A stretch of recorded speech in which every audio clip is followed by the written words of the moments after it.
आलस आपसे बहुत कुछ छीन सकता है। अगर आपके पास बहुत सारा पैसा आ जाए तो आप क्या करोगे?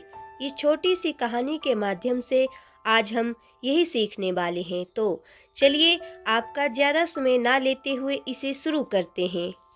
एक आश्रम में अपने गुरु के साथ एक शिष्य रहता था, लेकिन वह बड़ा आलसी था क्योंकि वह आज का काम कल पर और कल का काम परसों पर टाल दिया करता था। एक दिन गुरु ने सोचा कि क्या किया जाए, कैसे इसे समझाया जाए।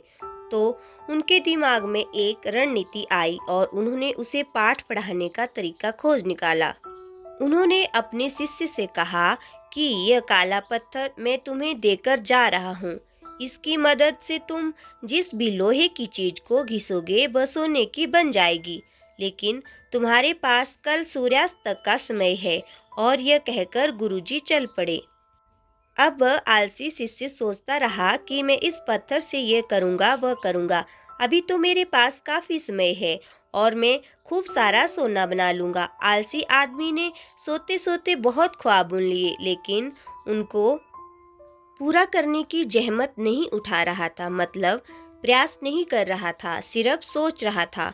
और सोचते सोचते उसका एक दिन बीत गया। जैसे ही वह सुबह उठा तो उसने सोचा अभी तो मेरे पास शाम तक का वक्त है, मैं इसे बहुत जल्दी पूरा कर लूँगा। देखते देखते दोपहर हुई। उसने खाना खाया और सोचा थोड़ी देर आराम कर लेता हूँ, उठने के बाद कर लूँगा। और वह आलसी शिष्य सो गया। जैसे ही उसकी नींद खुली उसने देखा कि सूर्यास्त होने को आया है।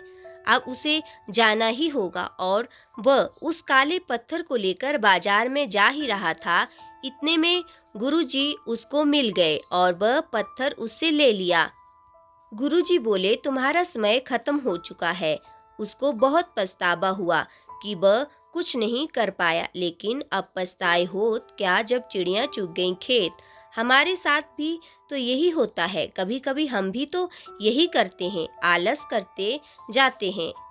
आज का काम कल और आगे से आगे उसे टालते जाते हैं।